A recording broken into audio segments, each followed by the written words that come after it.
John, what is that? What? Why are you filming? What is that above the barn there? It's a plane. It's not a plane. It's not a plane. What is it? Oh God, what is that? What is it? Oh God. What is that? It's coming down. It's coming down.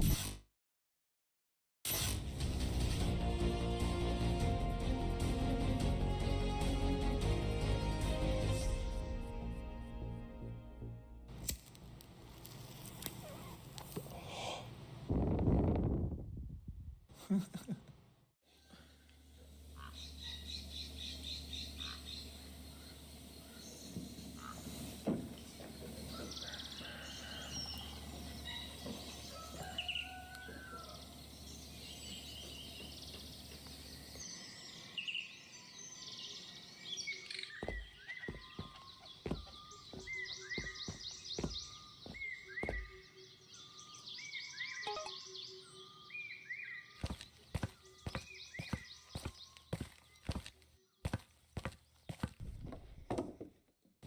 575 years ago, on the ancient alien tomb world of Krypton, I know, hear me out, the warlord known as Darkseid receives a strange message from a distant star. For centuries, he's searched for the purpose of the planet that he inherited as a scavenger, searched for a purpose behind the death and destruction he has used this world to wreak on the universe. And now, he has an answer. He boards a small craft and heads thousands of light years across the galaxy to the planet Earth, only to be blown out of orbit by a Brainiac defense system. He plummets on fire through the atmosphere, out of control, hurtling towards the surface until he crashes in the desert outside of Roswell, New Mexico. I know, but I know. The Starlight Emperor Diner, located only half a mile away from the wreck site, is completely destroyed by the shock wave, and 5 teens set out to discover the origin of this strange disaster. At the wreckage, their torches illuminate a monster from another world, Lord Darkseid, crippled and broken by the crash. Where's that mask? You will face my holy wrath! Burn in God's light! Darkseid incinerates the teenagers, only to be set upon by the United States military.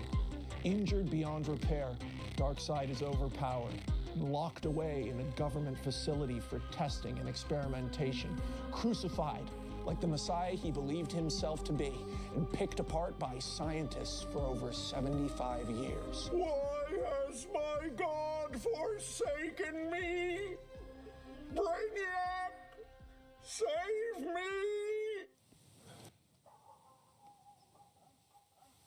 It's not my Buddha. You know, this was supposed to be an animated movie. During the pandemic, I was kind of at a creative low point. I think a lot of people were. But for me, it's rare. I have more ideas than time. I often get trapped with new ideas that come in the middle of trying to finish something else. And it's a point of pride that I try to always finish everything. But the whole world had stopped, and I was not feeling very inspired. And it was out of this frustration, one day, I'm like, okay, what if I just, do a lot of acid alone in my apartment? Everything is normal. There is no reason to panic. It turned out to be a great decision because it gave me the idea to start a creative consulting company. Now, one of the main ways I get new ideas is by talking to people about their ideas. It's one of the great pleasures of my life. It's something I enjoy more than almost anything else, is talking to somebody about their idea and watching someone get excited about it. And doing that enough got me excited about my ideas. So now we rewind. We go backwards in time, way pre-pandemic. We go back to maybe college. Everyone will just be quiet for a minute while I talk about Robin. And we go to my videos about Superman, my relationship to the character Superman, if you can call it that. You can watch me age in real time just by watching videos I've made on YouTube about Superman. I'm nervous about this. You don't give a fuck about Superman, even if you think you do. It's not because I think people don't give a fuck about it. This is not a Superman comic. The Arctic Circle. I love this shit. I get into it, I go all the way down into it, and it was the dream of my life to do a Superman comic, and I eventually got to do it, American Alien. If you haven't read it, please do.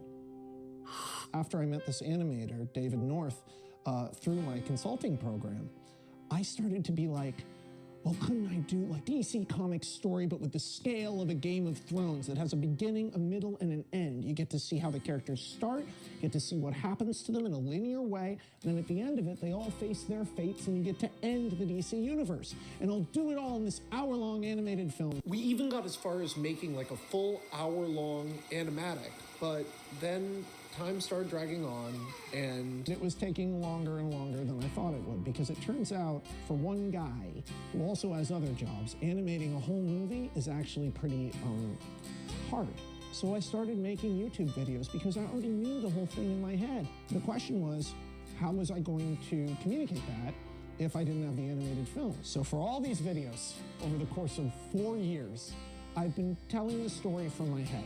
Most of them are just me on a webcam, and I spoke extemporaneously because I can remember all this shit because I know this story backward, forward, front, sideways, anything.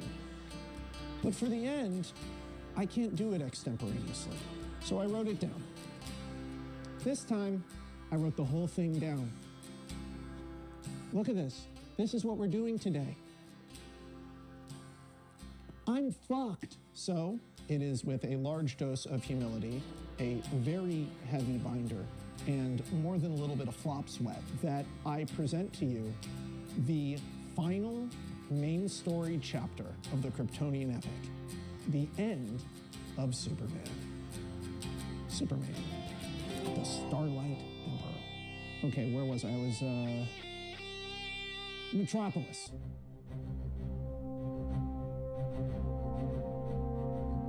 As sun cuts through the morning mist in the skies over Metropolis, Clark Kent soars freely. He doesn't even wear the Superman costume anymore. He's in jeans and a t-shirt. He's exhilarated, and the flight is beautiful, more graceful and balletic than anything we've ever seen Superman do in a movie. And why not? We've never seen Superman in this position before. Ever since his identity was made public, Clark has been in a spiral, down, down, down, as pressure raised on him. But now he's embraced it. For the first time ever, Clark is able to live openly as Superman with the love of his life. We watch him twirl and dance and zip and zap back and forth through the buildings until he finally comes to the balcony of his apartment and directly into Lois Lane's arms. What a beautiful way to start the day. They spend pretty much all of it drinking. It seems to be there's some kind of party. All of their friends are in town. Pete Ross, Oliver Queen, Ted Cord. Yeah, there's a lot of cops around. There's tanks and security moving through the streets for reasons that will, for a moment, remain a mystery. But our heroes are happy. An international security council has partnered with the United States government to do a congressional inquest about the superhero phenomena of the last 10 years. This covers dozens of mass casualty incidents and disasters. So many conspiracy theories have popped up about the nature of the superhumans. You have to keep in mind, these people have been living essentially above the law for years in conflict with each other that affected the fate of all of humanity. It's time for them to step out into the light, because tomorrow they're going to be deposed on cameras for 14 days and tell the entire story of the Kryptonian epic. For the first time ever in our story, all of the relevant characters in the Kryptonian epic are gathered in one place. This is like trying to introduce every relevant character at like the beginning of Deathly Hallows, so like bear with me.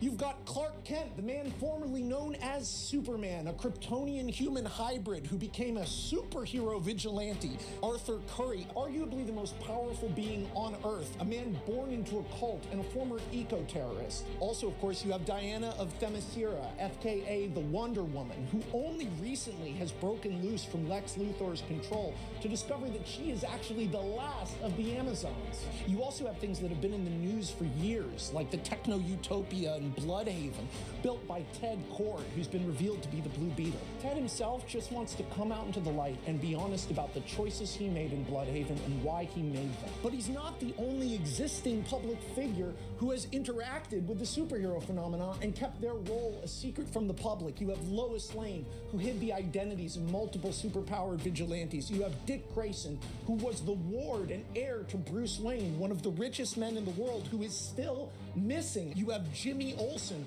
a reporter who coined the term superhero. These were some of the most admired and credible reporters in the world. And what, they were in on it the whole time? The public demands answers. On top of them, you have another billionaire, Oliver Queen, who has recently willfully disclosed that he was the Arrow vigilante who killed half of the Savannah-led board of Queen Pharmaceuticals. Ollie, after a recent near-death experience, has given up being Green Arrow or a superhero at all. He has stepped down and resigned from Queen Pharma. He's focusing on raising his estranged son and getting done what really matters. And part of that for him is this testimony. But adjacent to the civilians swept up in this, you also have the test subjects and hybrids created with Kryptonian technology. First up there is Waylon Jones, the Killer Croc, whose rampage in Monaco made him a figure of international fear and revulsion. Waylon has been staying with Arthur. Right now they're under armed guard in the abandoned Metropolis Seaquarium, having turned themselves in anticipation of their depositions. You also have former superhero mercenary Manchester Black, a telekinetic with a bad attitude who spent the last few years in jail. Alongside Manchester, you have arguably less or more successful hybrids like Rudy Jones, the Parasite, no relation to Waylon Jones. Also, and I'm counting him under hybrids, you have the guy responsible for creating all of these, Kirk Langstrom, a brilliant geneticist who transformed himself into the Man-Bat in order to protect his experiments from the man who funded them, Lex Luthor. Kirk turning himself in led to a domino effect, where the government is now going to get testimony from the actual criminals who've been protected by the superhero phenomenon. First among them is physicist Dr. Victor Fries, a cold man with a hot temper who's been presumed dead for years, protected by Clark Kent and Oliver Queen. Victor, known to the public as Mr. Freeze, was responsible for the Ace Chemicals incident, one of the largest mass casualty incidents in American history. Also involved in the Ace Chemicals incident was Dr. Barry Allen, a financial criminal who was blackmailed for years into performing as The Flash, a superhero in Lex Luthor's Justice League. Barry has no interest in being a superhero or helping any of these people. But Victor is his best friend. And when Victor decided to come forward, Barry realized He had no choice.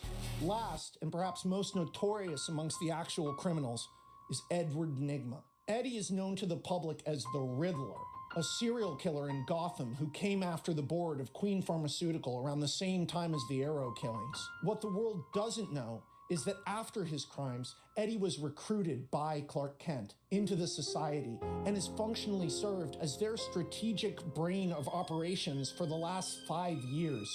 About a year ago, Eddie's problems were getting the worst of him, so he turned himself into Arkham, where he's been since then. Now he's in a Metropolis lockup, awaiting the opportunity to finally tell his story. They've got him all got up like Hannibal Lecter, but can any prison really keep hold of the Riddler? And I know I've mentioned them a bit, but this is leaving out the people who aren't there. Zatanna Zatara, a pop star who can rival Arthur Curry for the title of most powerful being on planet Earth, who went missing after an attack on Lex Luthor, the richest man alive who was revealed to be a criminal 2 years ago, and yet continues to escape justice and has gone completely off the map. And you can't leave off Bruce Wayne, a figure of gossip and public interest for years because of how hot and sexy and fun he was, who was revealed to be not hot, sexy, or fun at all, depending on your taste, when it came to light that he was the vigilante Batman who aspired to secretly control all of these people before succumbing to his own mental illness and vanishing. But yeah, you can't do an inquest without evidence, so that means everyone had to turn over their stuff. So you have all of the recovered armors and weapons affiliated with Kryptonian technology and the superhero phenomena being kept in a lockup uptown. You have all of the Kryptonian tech that the government has hidden through Project Starlight Emperor. A lot of it is being kept downtown. This is, for instance, the teleporter from Amnesty Bay. Why am I mentioning that? I don't know. I'm just mentioning it. And there's other people. I could keep going, but I'm not gonna, because you would have to list like Blockbuster and all the other people who have experimented with the Kryptonian technology. But let's get back to the story now that you know absolutely everything. Clark and Lois watch the sunset from the rooftop of their condo in Metropolis. And for the first time, Clark tells the story of American Alien issue 4. What happens in that issue is that Clark is confronted and attacked by Batman. And after that, contacted by Lois Lane, at the time a work rival. Lois suggested that he do something big. She didn't know that at the time she was saying that, he was looking at the torn-off Batman cape he had kept as a souvenir. You can make a strong argument that it was in that moment that the idea of Superman was born. Now, judging by the tears in Clark's eyes, he's never actually told this story to Lois. And then he drops to one knee. Lois Lane, will you marry me? No. Stop. Stand up. Stand up. Stop. Sorry. I don't mean stop like stop loving.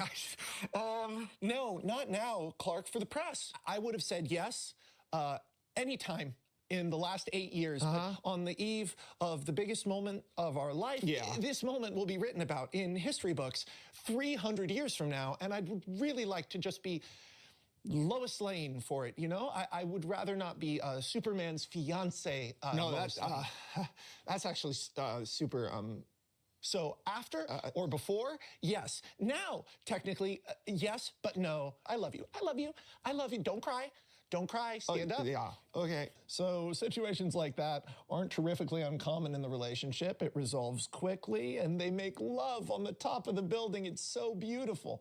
Until the window washing guy comes out and catches them midway through, and they have to fly off the top of the building half naked. Wind howls over the icy landscape. Inside, creeping like a rat in church, surrounded by the carcasses of seabirds and penguins he's killed with rudimentary tools, is the extraterrestrial megalomaniac Drew Zod, the creature responsible for the death of the planet Krypton. He's been trapped here since Lois Clark and the Society punked his ass like a bitch and left him here during Superman Do-It-Yourself. But he survived. Kryptonian bodies are fragile and frail, plant-like and strange, but they're not affected by cold. So here in the ice, he's lived like a hermit, waiting for someone else to fall into the centuries-old trap. He still somehow believes the cataclysm he caused on Krypton that led to the death of his entire species and the destruction of his planet is something that happened to him. For the first time in years, he has a visitor. he hears the exultant, jubilant ranting of Vandal Savage. Glory, glory, glory! As it was foretold, now it shall be. Wandel has searched for this place, the alien Fortress of Solitude, for over 500 years. The place that forever changed his life and shaped his destiny, transformed him into a superhuman, believing himself to be a messiah of crime and evil.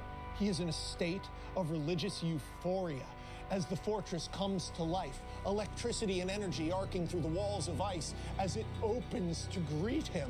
It recognizes the human it chose years ago as its base mind, the confused, damaged infant brainiac of Earth, finally seeing that perhaps it will now fulfill its purpose. They fit together like a glove, two morons who think they're doing the right thing.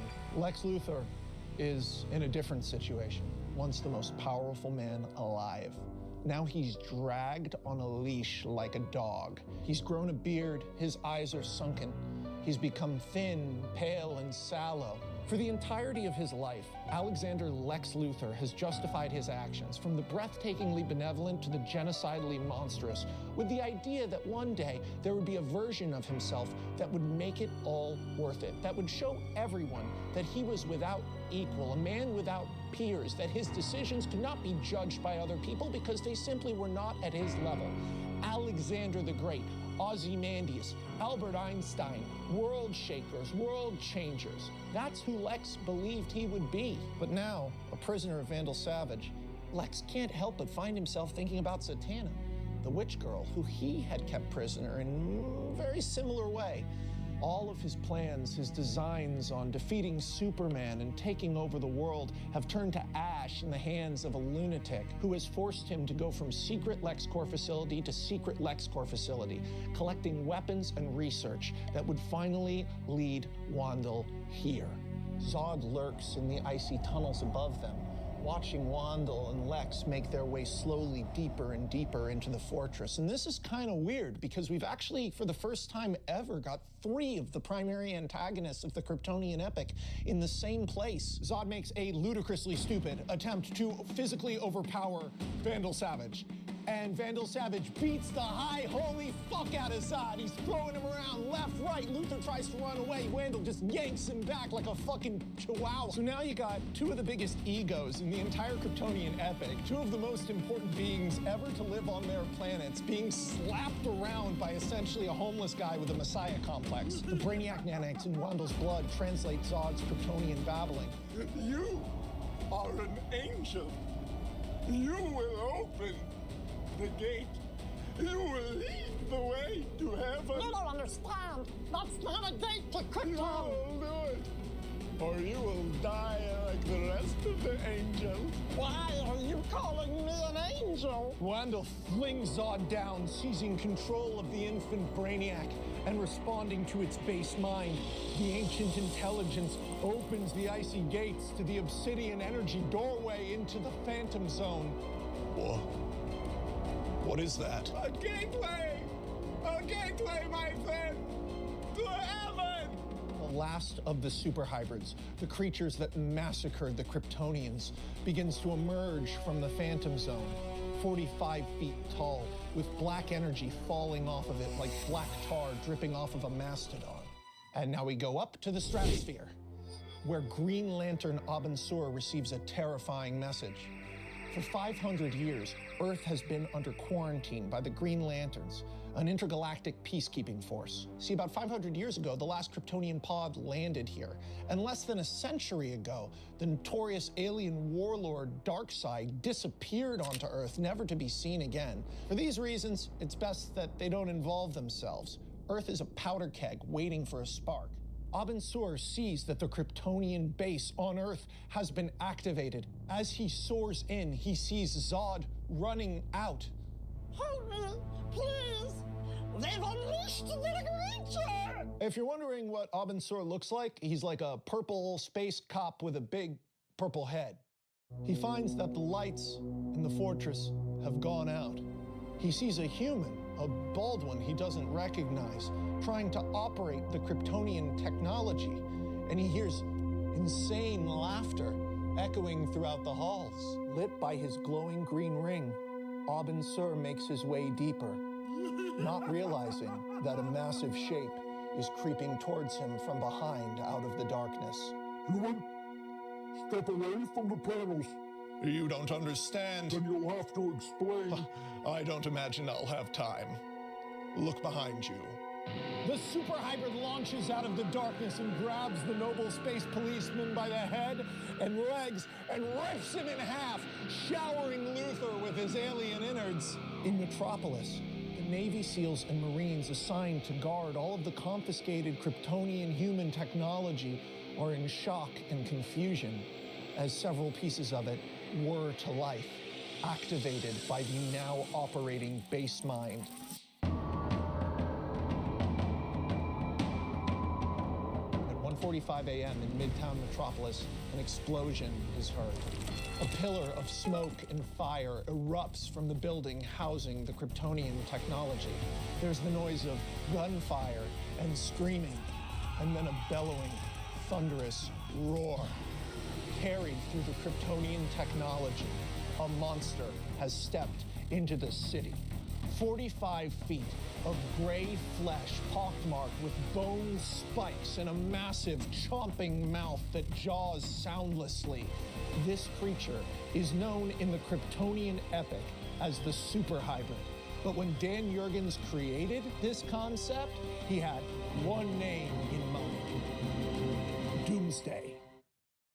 Yeah, let's go, baby! Let's go! We're doing it!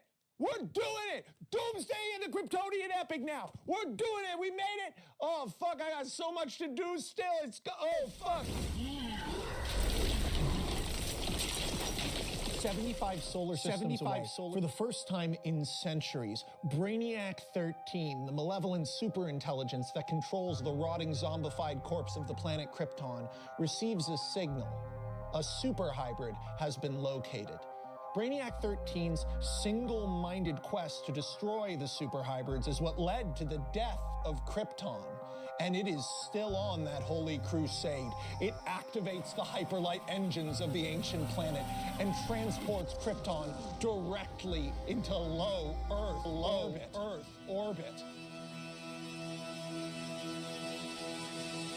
In Area 51, General Armand Hardcastle, the man in charge of supervising Project Starlight Emperor to study all of the Kryptonian technology the United States government has gathered, awakens to screams, alarms, and then a massive explosion. He wanders in his pajamas through the base, past panicking military officers and scientists as they run through the hallway, working his way to where the alien Lord Darkseid is held, only to find that that entire portion of the base has been blown away, and Darkseid, limping, ancient and decrepit, steps out into open air for the first time in 75 years, only to be hit with a holy beam of green light, lifted into the sky, classic alien abductee style, and then rocketing upwards.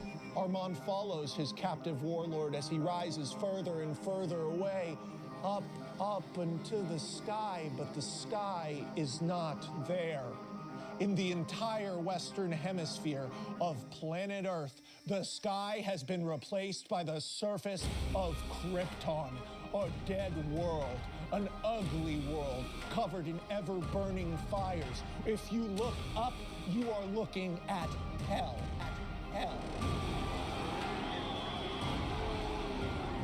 In Metropolis, Lois and Clark awake to the sound of the building's fire alarm. The power in the city is already out. They scramble to put on clothes, Clark hurriedly putting on the Superman suit to see that people are being evacuated out into the street. It's gridlocked in every direction. From nearby, he can hear explosions, tumult, screaming and yelling, and then Clark looks up. For the entirety of the Kryptonian epic, Clark has run towards and then away from his alien origins. When the planet Krypton was presented to him, it was always in a context that made it seem traumatic and frightening, something he'd actually like to know less about. And now, there it is. Clark freezes up.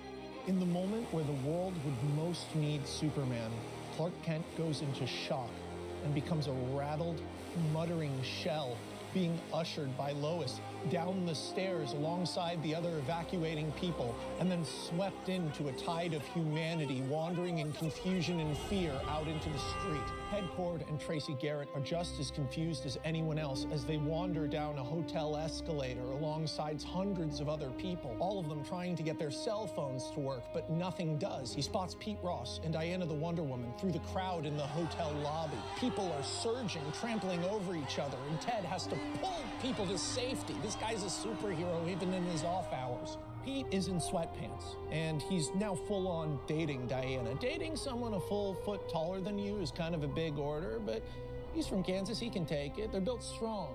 They come together in the center of the lobby. Diana, Pete, I'm going uptown to try to find Lois and Clark. I need you to get a hold of Victor Fries and Barry Allen. Hey, Ted, all due respect, but this whole place is being evacuated. Just go, find them now. If something's going on, I want to know where everyone is. They step out into the street, a sea of panicking people, only to see a construction crane flipping end over end high through the air before it comes crashing down on Metropolis's Seaquarium, causing a massive amount of fish to go spilling out into the ocean.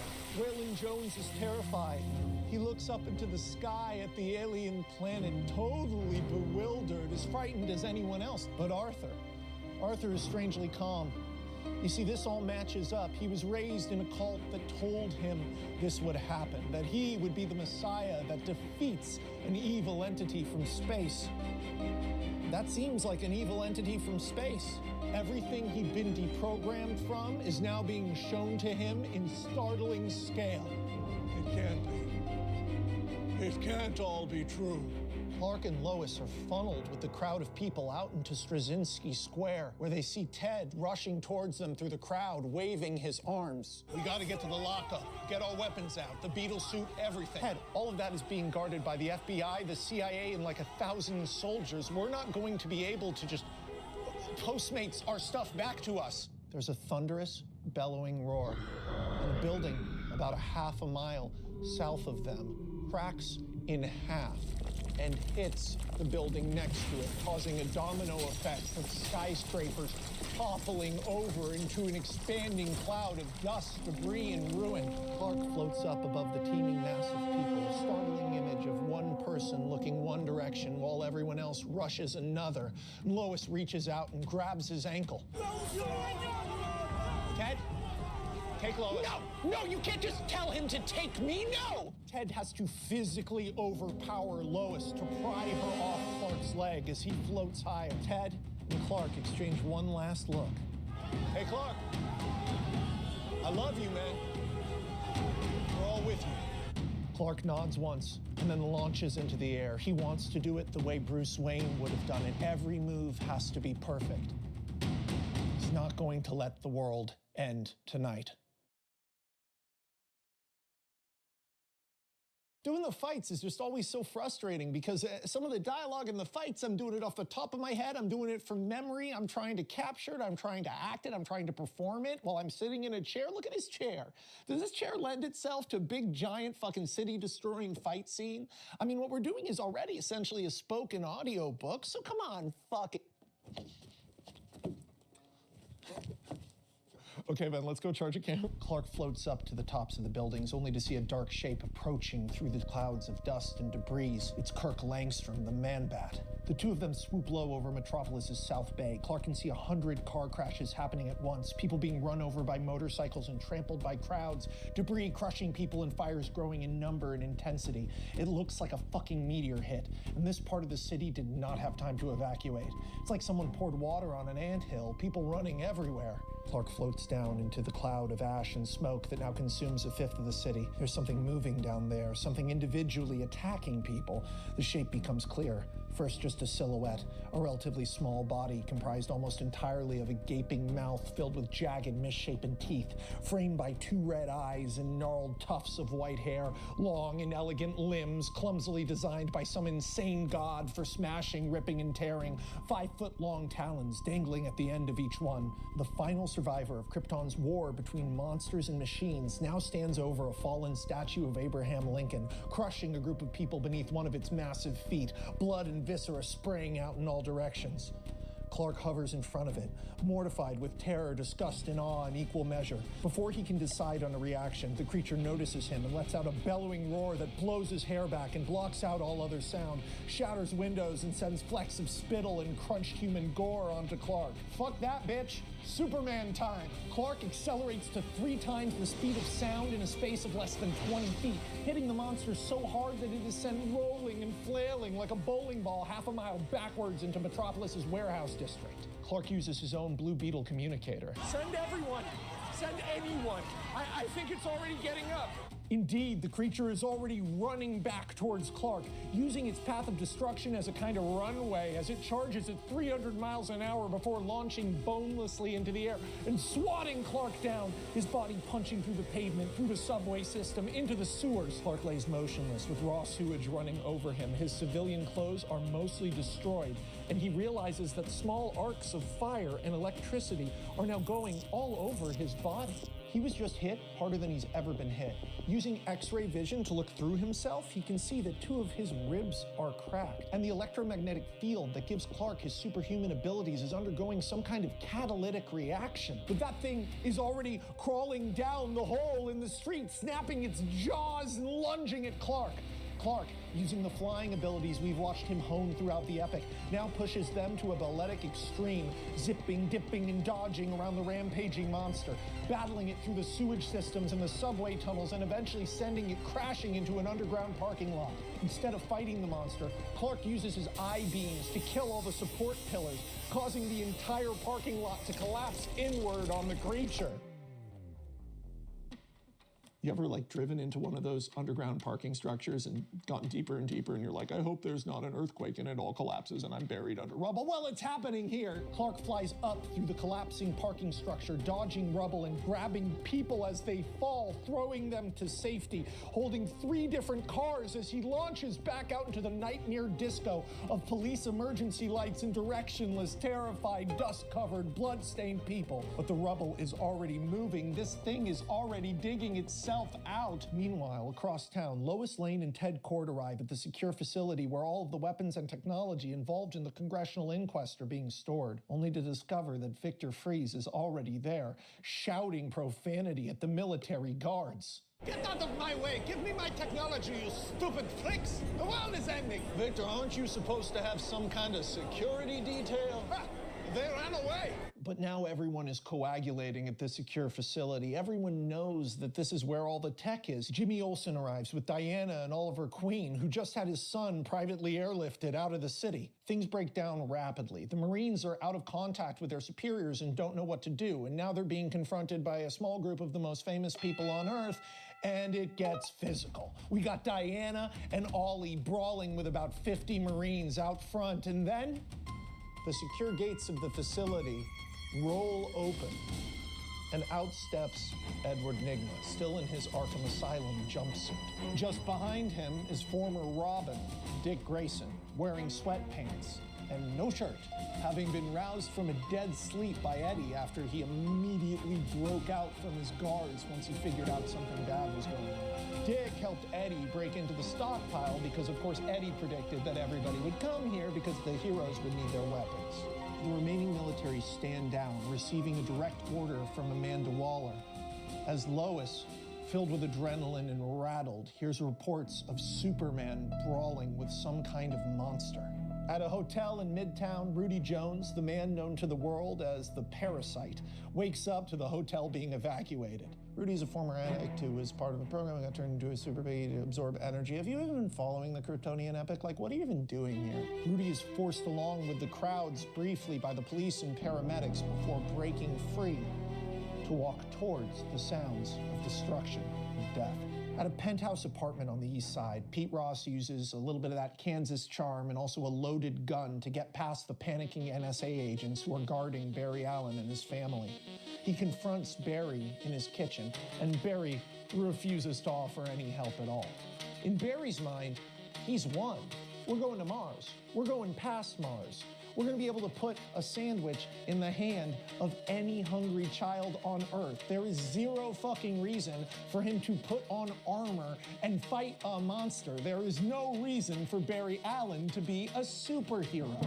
I don't care If the whole fucking state of New York burns, Ross, get me and my family out. I don't take orders from Superman's boyfriend. He's sick of it. He holds a gun to Barry's head. He says, give me the Flash suit, then I'll do it. And Barry laughs in his face. Fine then, shoot me. Shoot the smartest man in the world. That's a great thing to do in an emergency, Ross. I fucking hate you Midwestern fucking garbage people. You're all from the bottom of a shoe. Superman needs you, asshole. That means the world needs you. People are dying. Everything changes when Barry's 8-year-old son, Jay, walks into the room. Dad? You know Superman? For the last 8 years, Barry Allen has fought for respectability, for progress, for honor, for fame, and most of all, for money. But the thing he really wanted, the thing he's really been looking for, is the love of his family.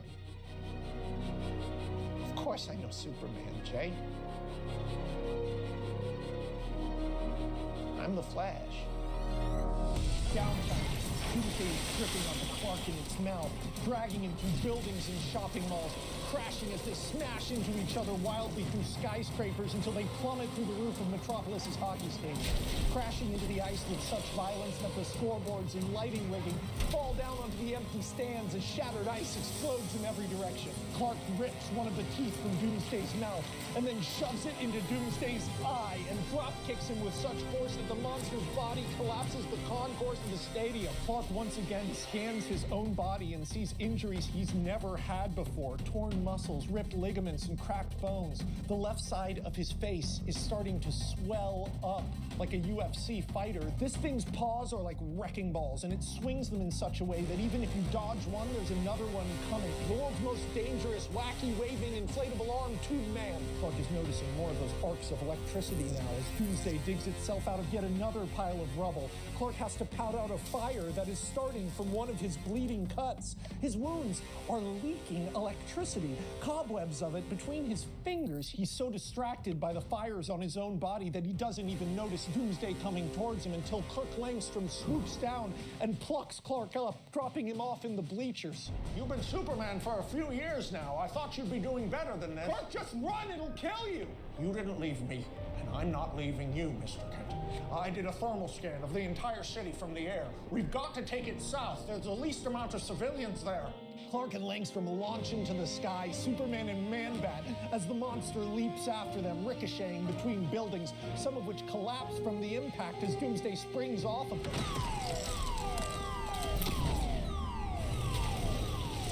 Doomsday uses a series of rooftops like stepping stones to reach up and swat the Man-Bat out of the air before again biting down onto Clark, yanking him out of the sky like an alligator snatching a seagull, the two of them tumbling hundreds of feet to a catastrophic impact at the gate of the Metropolis Natural History Museum. Clark stands up, briefly framed against a huge mural showing the evolution of man from ape, with the bloodied, battered Superman as the final step. Doomsday, now with only one eye and showing a few nasty wounds of its own, leaking steaming green blood, rises on its haunches and releases a bellowing roar, framed against a massive bronze statue of a T-Rex.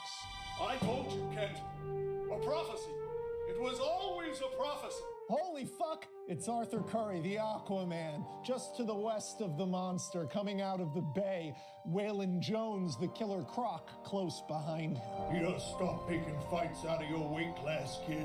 Doomsday turns, confused but unafraid, and lets out a screaming roar when Wonder Woman's sword, thrown like a flaming missile, soars in and strikes it in the leg, buckling it and dropping it to one knee. Doomsday yelps and looks up to see Diana, the Wonder Woman, standing on the museum's roof atop the massive Greek pillars, looking like fucking Ares and Athena as one bitch. Doomsday lets out another roar, this one weaker and more confused as suddenly Blue Beetle's bug arcs low, causing the trees to be blown free of all of their September leaves. A single arrow strikes Doomsday on the back of the head, harmlessly bouncing off it. It swats it away, but Ollie comes down, hanging off the side of the bug with a megaphone. You always try to get the big moments to yourself, don't you, Clark? Victor, wearing the full Mr. Freeze armor, and Ted in the 12-foot-tall Blue Beetle unit, drop at its back, landing to the north and east of Doomsday.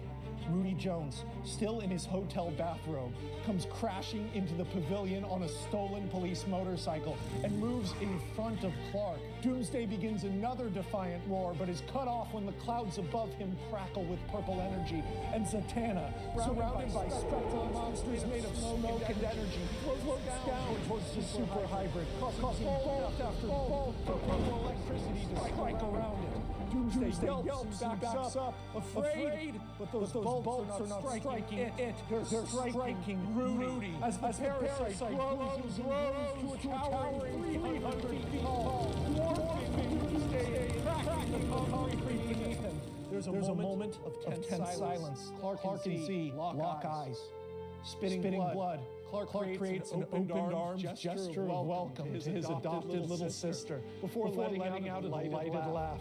He hears something in the distance, points at his ear, making eye contact with it, the super hybrid.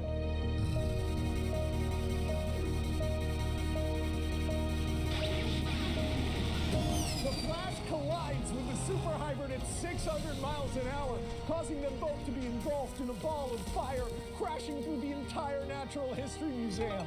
Doomsday, now covered in debris and fallen dinosaur bones, struggles to its feet as Barry Allen realizes with horror that the Flash suit is literally stuck into Doomsday's side like a dagger in the creature's weird, spongy flesh. Ah, shit! Help! Somebody help! I knew this was a bad idea! But before the creature can kill him, Diana knocks one of its legs out from under it, and it's smashed through a series of exhibits, being mobbed by the Wonder Woman, Killer Croc, Man-Bat, and Superman at the same time. It bashes Clark away and overpowers all three of them, but then gets blown backwards out into the Metropolis tar pits by a blast from the freeze gun.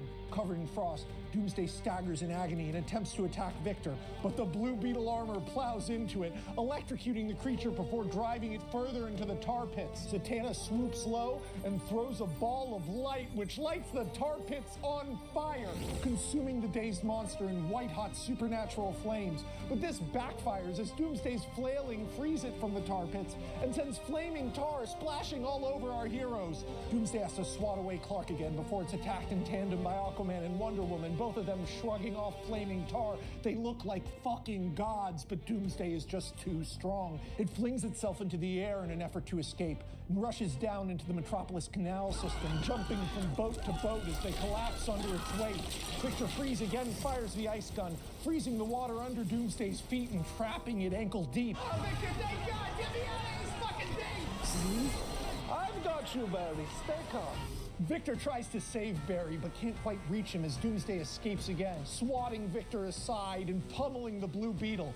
It happens so fast that they all got separated, and Ted finds himself alone against the creature. The Blue Beetle armor is incredibly strong, but not as strong as Doomsday. And the creature rips off one of the arms and then peels it open like a tuna can to reveal a panicked Ted underneath. You know, it's like, it's got the top of the armor like torn open, and it's going like, ah, and Ted is like, ah, it's cool. Just as Doomsday goes to eat Ted, it finds itself in a startling role reversal, and it is plucked upward by the massive hand of the parasite. Parasite plops Doomsday into his mouth and swallows him whole. For a moment, the city is still, and our heroes have a second to regroup. Is the fight over? No. Look at how long there is left in the video. Doomsday erupts out of Rudy's stomach, spraying electrified gore down over the city street as Parasite tumbles over backwards, rapidly deflating. But Doomsday's journey through the Parasite's body has come at terrible cost. He's covered in the Parasite's electrified, corrosive intestinal juices. From this point on, during this fight, Doomsday is basically sizzling and melting all over the left side of its body. Z begins repeatedly striking at Doomsday with blasts of purple energy, but many of them miss and cause further damage to buildings and fleeing civilians. Oliver Queen calls her off, shouting down from the bug, but this brief moment of distraction leads to Doomsday leaping at Zatanna and smashing her into a building, her bones and organs exploding out of her like a squashed bug. For a moment, it appears she's dead, only for the blood and organs in a cloud of gore to animate and continue attacking Doomsday, swirling around him in a horrifying storm of bloody viscera. Doomsday smashes it away. It's not clear yet if Zatanna is dead or what the fuck just happened or if you can even kill her at all, but it's clear that she probably will need to sit down for a second. Wonder Woman and Killer Croc again attack Doomsday, and it's here we can see sort of the pragmatic conceit of this fight. This isn't supervillain versus a bunch of superheroes. It's basically if you asked a bunch of normal people to fight a bear with their bare hands. Diana begins using her sword to hack off one of its melting feet before she's thrown through an oil tanker, which explodes like the 90s, sending her ricocheting off the face of a building. Waylon, the Killer Croc, now facing Doomsday alone, is immediately overpowered, and Doomsday attempts to bite off his leg when Kirk Langstrom swoops down from above. And of course, Kirk would swoop down to save Waylon. Kirk feels personally responsible for Waylon becoming the Killer Croc, and by virtue of that, responsible for him being here. Clark tries to intercept in time, but Doomsday is too fast and smashes Langstrom to strike so vicious and brutal that he is killed instantly, his body plummeting to the earth.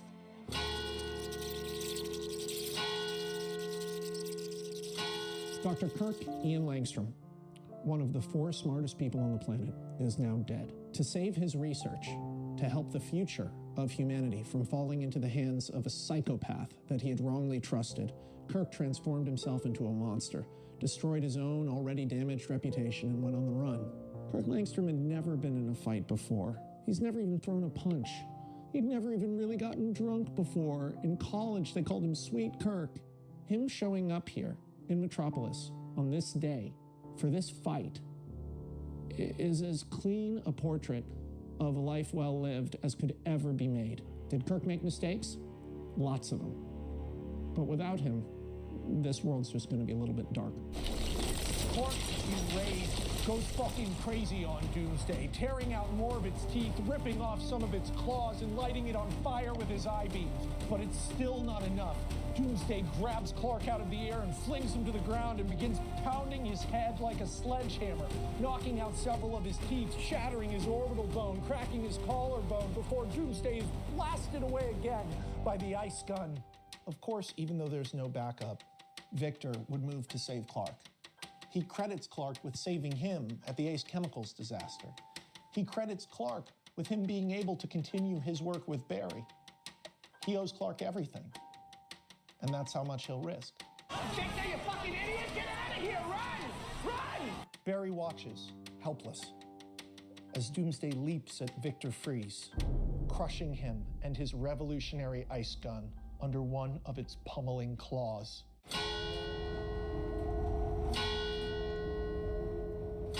Dr. Victor Emmanuel Fries was always called a cold person. His lack of a strong emotional affect led people to believe that he was maybe a little heartless. But Victor was defined by his heart. His decision to dedicate his life to Nora, his wife, took him away from everything, everyone, from respect, from money, from power, from fame. This guy should have been another Oppenheimer. Instead, he was just another super villain.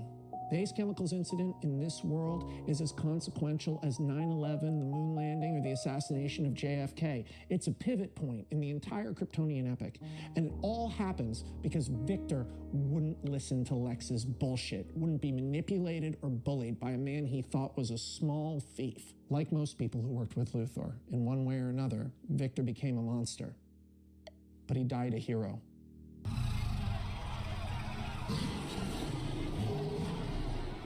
Barry's horrified, his armor splashed by the blood of his best friend. And in the past 10 minutes, the 2 people he respected most have been killed right in front of his eyes. But Doomsday isn't finished. It attempts to attack Clark again, only for the Bug to swing low over them, Oliver Queen firing explosive arrows that briefly distract the monster, causing it to give chase as Jimmy Olsen frantically pilots the Bug, which ricochets off buildings in the city. The air is now completely choked with debris and smoke from thousands of fires. Doomsday tries to retreat, screeching in pain, but Diana leaps down at him, still on fire and very pissed off, striking the monster like a nuke. Diana is joined by Arthur, and the 2 of them fight the monster up onto the city's still functioning metro rail, where Doomsday uses an entire train as a weapon against them, finally overpowering Arthur and shaking him like a chew toy, biting down on his head and gouging out his left eye.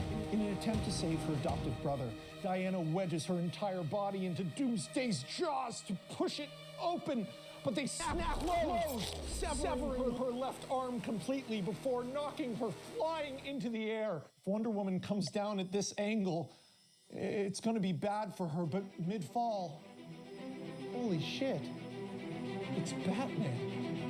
Oh, wait, that's not Batman. That's Azrael! That's the Azrael armor! It's the Azrael armor that Bruce Wayne had made for the criminal Jean-Paul Vallée. But then who the fuck is... Oh, it's Dick Grayson!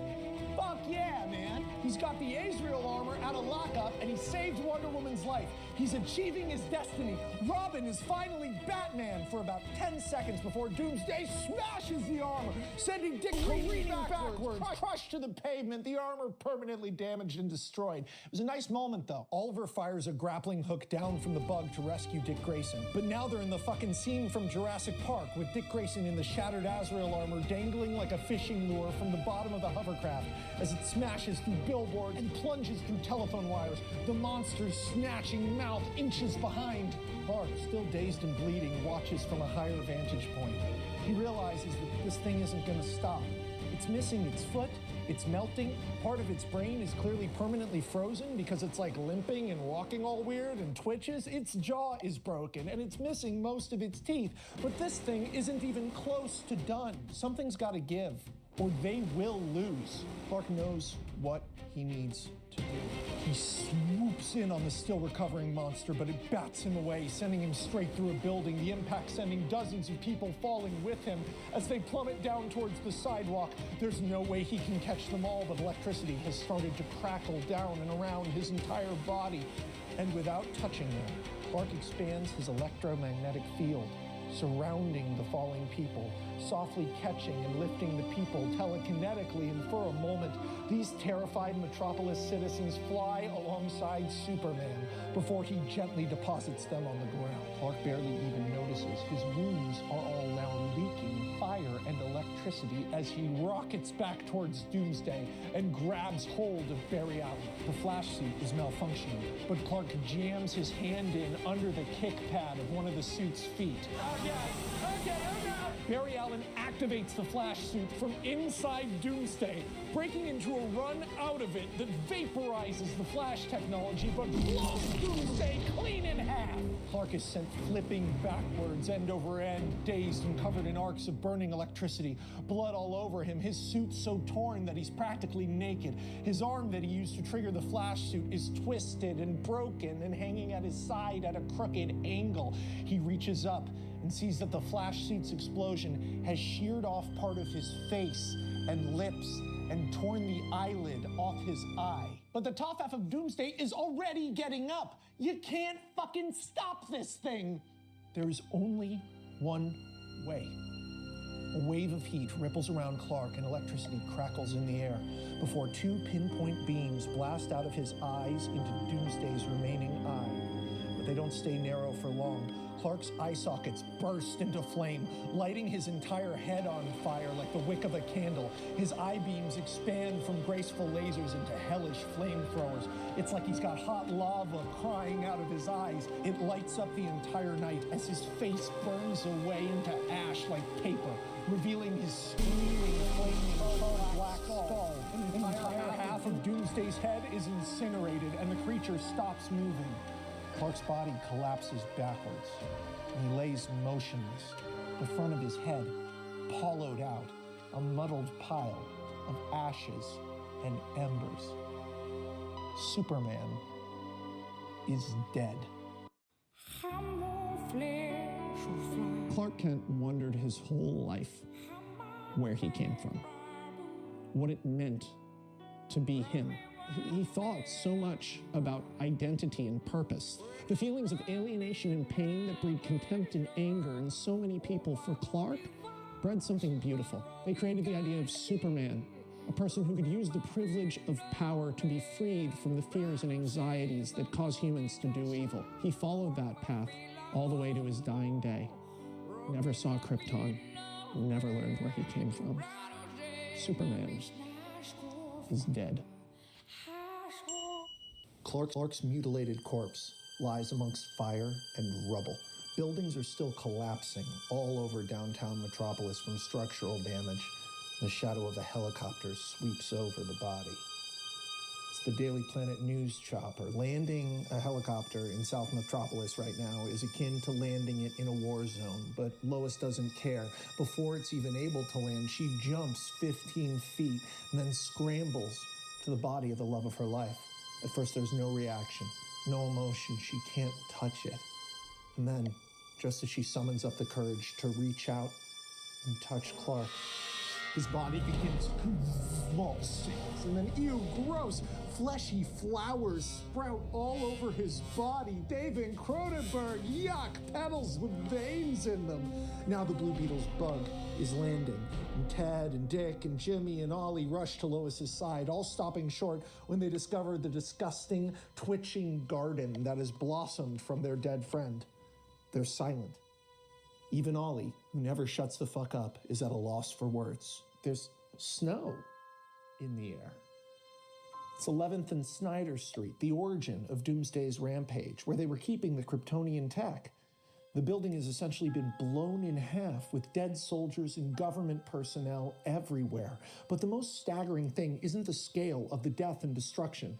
It's the 150-foot-tall window into the Arctic wastelands just outside the Fortress of Solitude. It's like a invisible doorway. Frost and snow have spilled out from the portal in all directions, stained with blood from Doomsday's violent entrance into the city. Lois doesn't appear to react. Instead, looking to the group, strangely calm. He's not dead. He ain't dead.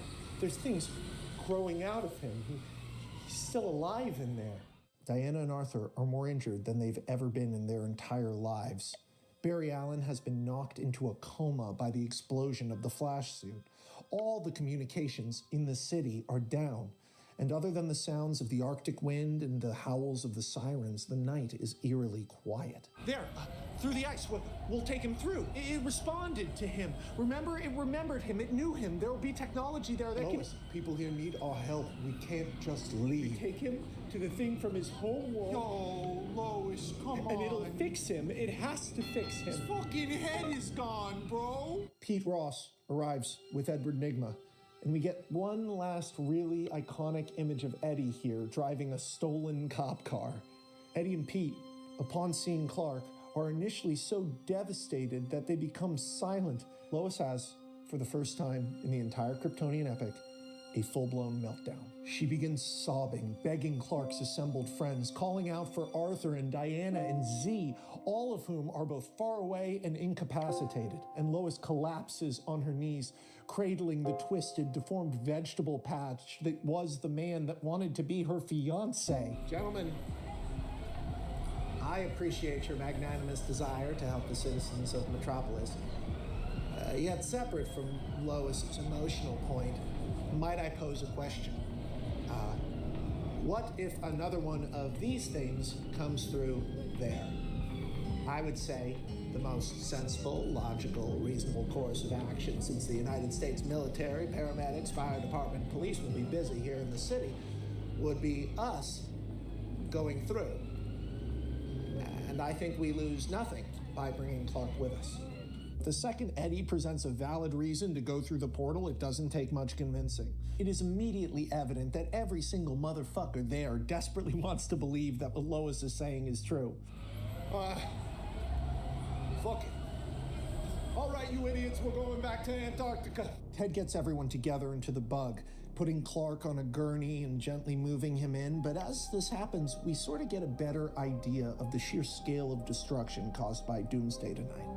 Doomsday was attacking individuals, not just smashing things and rampaging like Godzilla. It was killing people one-on-one, turning streets into horrifying tableaus of butchery and raw animalistic destruction, currently being captured in photographs that will become historical.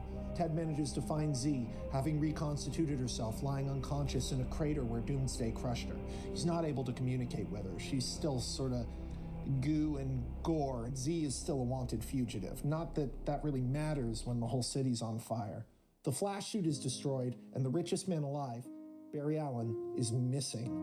Oliver Queen meets up with his son, Connor, who who's of course frantic at the idea of him leaving again. You already did everything you can, Dad. You're just a person. If you go to Antarctica, all that happens is you'll get killed. Oliver explains to Connor that if he doesn't go, his friends may die, and Connor becomes enraged, pointing out that no one in the group has superpowers. Yo, Connor, the superpower we got is we're the ones who are willing to go. That's been my superpower the whole time. The Blue Beetle's bug flies through the portal out into the icy tundra, landing on the massive pyramid-like footsteps of the Fortress of Solitude. Here, even through the overcast Antarctic night, we can see War World in the sky, flaming orange, purple, and green lights that have scorched the planet, burning brightly, dominating the horizon. All of the fortress's icy entrances have been sealed up, but the group quickly discovers the place where the ice had been smashed open, where the super hybrid made his exit. The group slowly makes their way inside, creeping through the dark hallways of ice. Ted Cord arming himself with his old police rifle now that the Blue Beetle suit has been destroyed. Dick Grayson wears the bladed gauntlets of the destroyed Azrael batsuit. Ollie holds a bow and arrow, which is just what he always has. And Pete, Lois, and Edward Nygma wield nothing but loyalty and fear, dragging the gurney behind them. The group goes deeper into the dark, increasingly claustrophobic tunnels that now make up the Fortress of Solitude, following the path of Doomsday's destruction and discovering, in a snowy atrium, the corpse of the Green Lantern, Abin Sur. You know what? Let's do another location. Let's get out of here.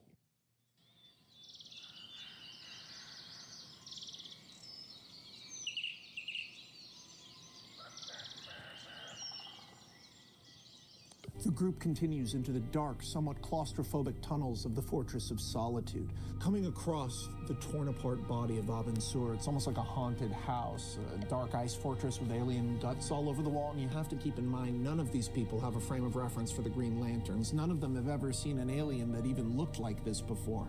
Ted approaches the corpse and reaches down, touching the glowing green ring on its hand. What is this thing? Hey, Ted, all due respect, but I don't think we should be touching anything. He slides the ring off the alien's finger and holds it in the palm of his hand. Is this from Clark's planet, or what is it? Ollie, with his incredible senses honed to detect danger in the jungle, feels that something's a little off. The hair rises on the back of his neck, and then in the corner of his eye, he notices movement in an alcove above them. Did you hear that? Ollie then abruptly turns and shoves Lois to the ground before he is completely incinerated by a heat wave from an alien weapon. Holy shit! Zod killed Green Arrow.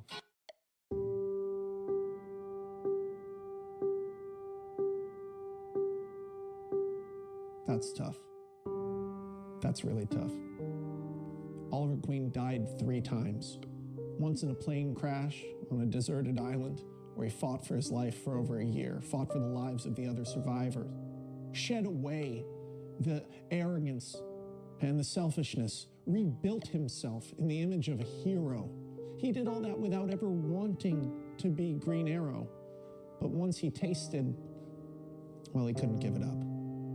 Oliver got addicted to a new drug and then died again. After his encounter with the cheetah, he gave up being the Green Arrow, wanted to dedicate himself to being the best version of Oliver Queen.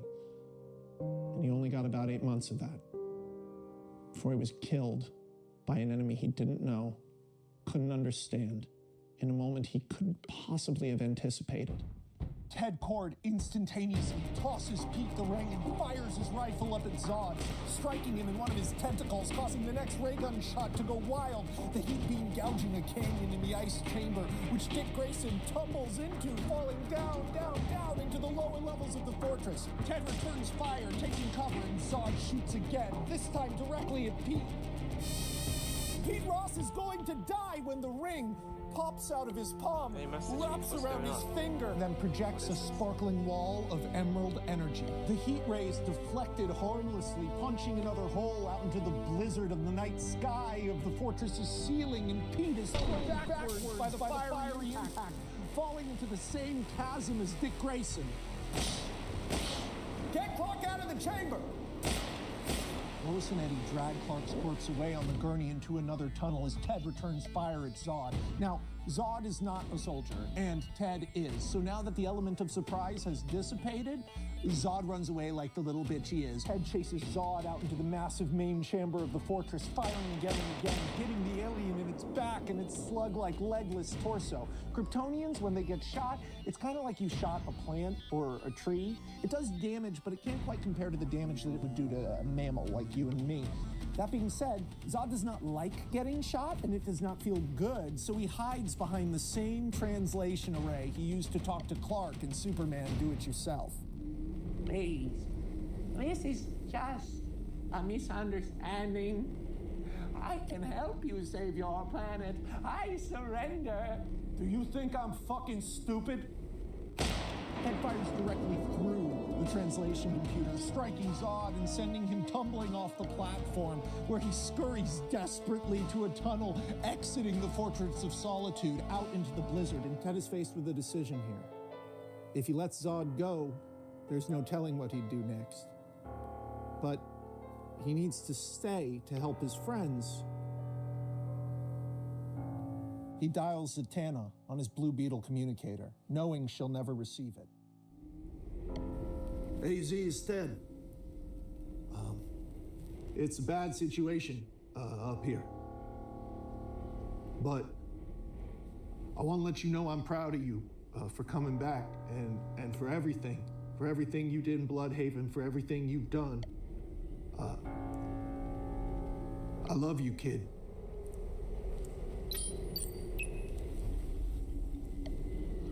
Anybody still listening? 10:18, in pursuit of assailant now. And Ted heads out into the storm. Meanwhile, with Lois, Eddie, and dead Superman, they barely receive Ted's message, unable to contact anyone due to the interference from the Fortress of Solitude. Lois and Eddie are now alone with Clark's corpse. They are both freezing and exhausted, but make the commitment to bring Clark further. Eddie, at this point, is very aware that their mission has no real goal other than forward, but is inspired by Lois's refusal to give up. It's not like they can go back the way they came. So, the two of them walk into the darkness, dragging Clark behind them in total silence.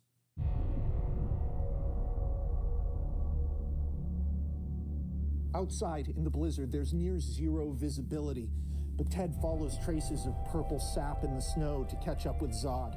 He opens fire repeatedly, blasting bits off the plant-like alien, which briefly disappears into the snowy fog. Ted loses sight of him only for a moment, but Ted Kord knows what it means to lose sight of an individual like this, human or otherwise.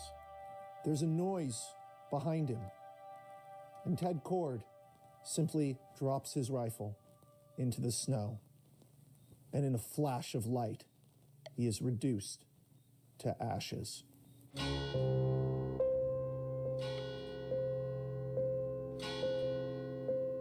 Ted died so soon after he first became happy. He had searched for contentment, peace, love, and family his whole life. Ted wasn't happy just being a superhero. He didn't want to be a vigilante. He wanted to fix things. He wanted to change things.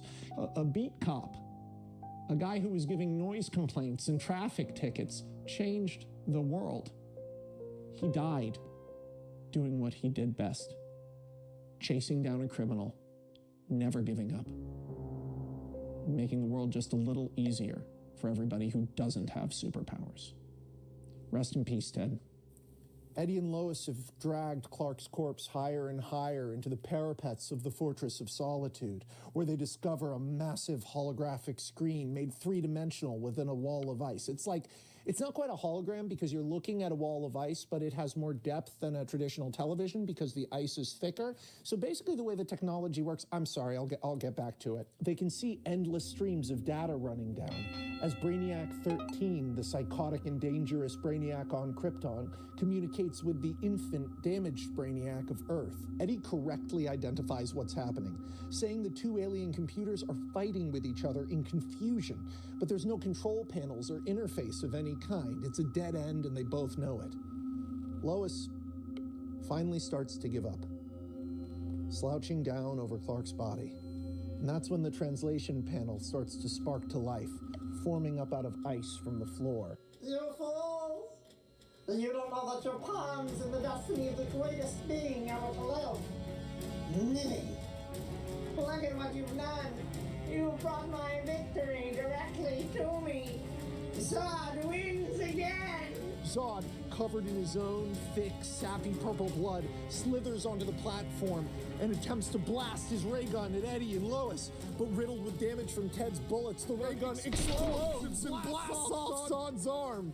Lois and Eddie go to take cover, but then rise to see Zod all kinds of fucked up, dragging Clark's corpse onto a platform rapidly growing out of the ground. Now, Lois and Eddie don't know what this thing is, but all you Kryptonian epic heads out there will instantly recognize this from Krypton, Zod's masterpiece, the part of the Kryptonian epic that's all about Zod. What, you didn't know about that? Well, fuck you. It's a hybridization chamber, yo. Clark's body being put in a thing by a homicidal alien is bad, so fuck it. Lois breaks into a full sprint and tackles Zod to the ground, ripping away bark and flesh from his wounds with her bare hands. Zod flings Lois violently off into the growing ray of icy computers when he's abruptly shot 6 times in the back by Eddie. Holy fuck.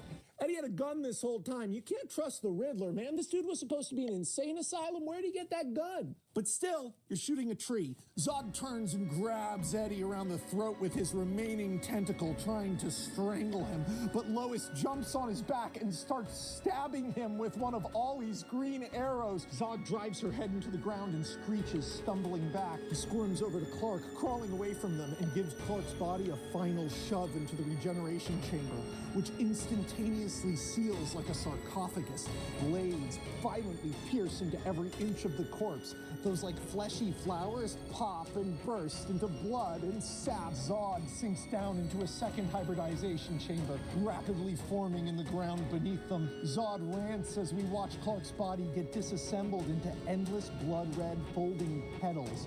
His whole body coming apart into these little gooey sheets, and we can see Zod's body beneath us being distorted and twisted and torn apart. I told them, but they would never listen. Everyone thinks they're smarter than me. And how did it all end? Me as the last survivor of our entire race. You think it was what? A coincidence? I am the one who deserves to be a god. Kneel before me! Kneel before Zod! Zod, now a hideous 8-foot-tall human-plant hybrid, an affront to every god of every religion, asymmetrical and deformed into an ugly, white-skinned bizarro version of Clark Kent out of some mad artist's nightmare floats into view. Zod rises above Eddie and Lois, and then rips a massive section of the wall away, flinging it out into the main chamber where it explodes into icy shards. I'm so strong! It's everything I ever dreamed! Everything I ever predicted! They were all wrong, and I was right! Zod looms down, his hideous face floating close to Lois like Ripley in Alien 3. You know what I'm talking about. My rebirth, and your planet's dead. It's almost like a poem.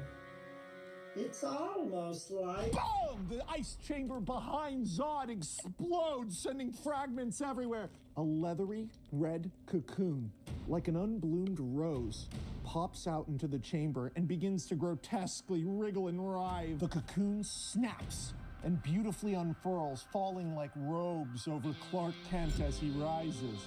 Eyes open and completely healed, effectively dressing him as an adult Kryptonian. The alien that was the man that was the alien that is the man that is the fucking Prince Reborn.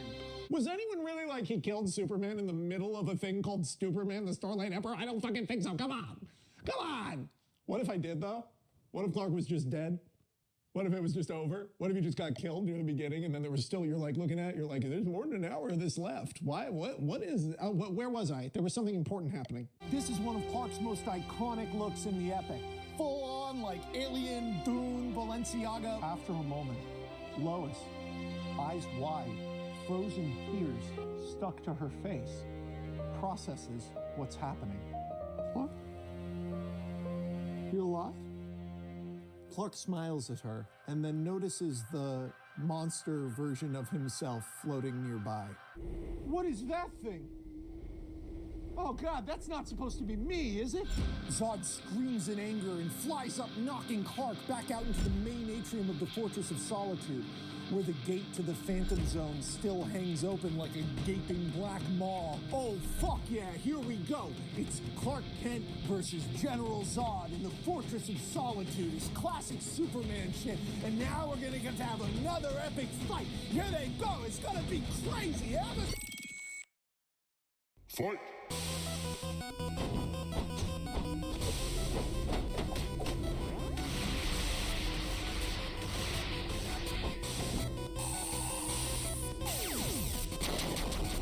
KO!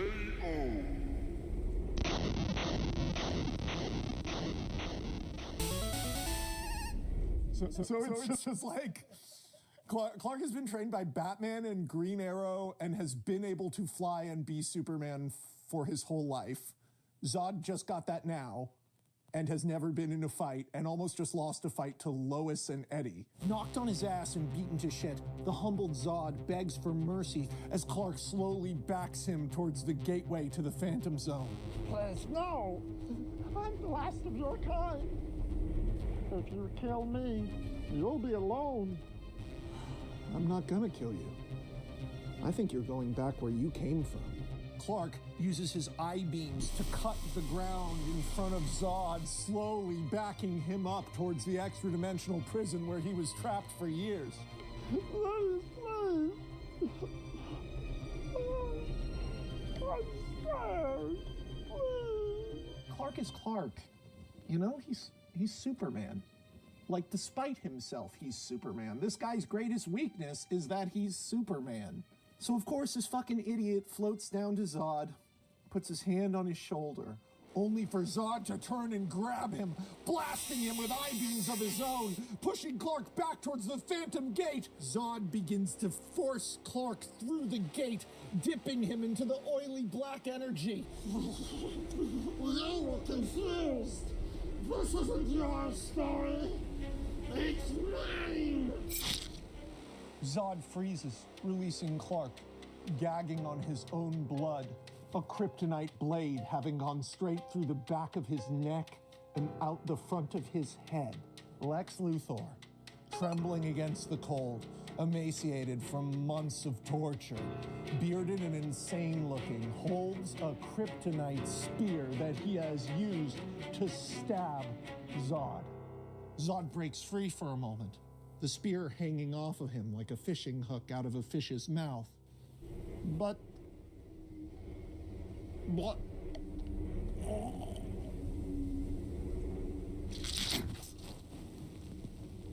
I think it was you that were confused after all, friend. Zod slips and falls, his body tumbling 30 feet to the ground below, splitting apart into a mess of human and Kryptonian organs. General Zod is dead.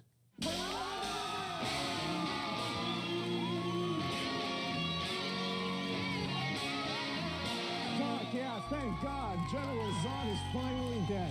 You know, there's an argument to be made, and I'll go ahead and make it here, that Zod's hubris, arrogance, and cruelty are responsible for the events of the entire Kryptonian epic. This is the guy who made Brainiac go crazy and created Doomsday, and then blew up the pod that was gonna go to Earth, so it fucked up, so he created Superman and Aquaman and Wonder Woman and pretty much all of the hybrids. This one dude was a big enough asshole that this might as well be called the Kryptonian epic Zod's Legacy. And then he spent hundreds of years in an alternate dimension prison, and the first thing he thought when he got out was, let me do the most awful thing possible. Like, fuck him, okay? Fuck him. It's so good that he's dead. There are so few characters in this story who I will celebrate their death. Zod's one of them. Luthor stands over the downed Clark, who's still recovering, still holding the kryptonite spear. Then after a moment, he drops it and offers his hand. Get up, Kent. We have to go save the world. In the stratosphere high above Earth, Darkseid is lifted in a pale purple beam back to the sacred grounds, his holy land, the dead planet Krypton, War World. His return after 70 years trapped and tortured on planet Earth is glorious, and he is greeted by a swarm of Eradicator drones flying up and around him like a celebration, a parade. Their Eradicator lasers pointed squarely at him. He's welcomed in and greeted by the visage of his Lord and Savior, Brainiac 13. Glory, glory. For decades, I waited. Tortured by those apes, suffering in your name, you abandoned me. Your Messiah, your prodigal son, you left me to rot. Why have you forsaken me? Your survival was not necessarily relevant to Brainiac 13. I have detected an active super hybrid presence. Planetary domination pending. There is nothing on that planet worth saving. It will burn. The Brainiac system and Kryptonian DNA have been detected on the planet beneath us. Initiating contact with the Brainiac of the planet. Wait for further instruction. Do nothing. Yes, my lord. You are so wise.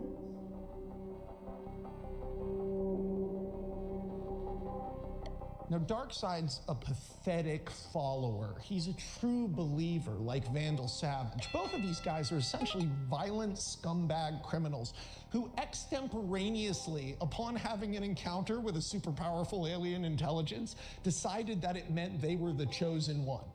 And those little compromises true believers always seem to make with themselves, well, they exist here too. Because even though Brainiac 13 just told him to wait, Darkseid begins charging Warworld's planetary cannons. Earth, the planet that imprisoned and tortured him, is going bye-bye, whether his god likes it or not.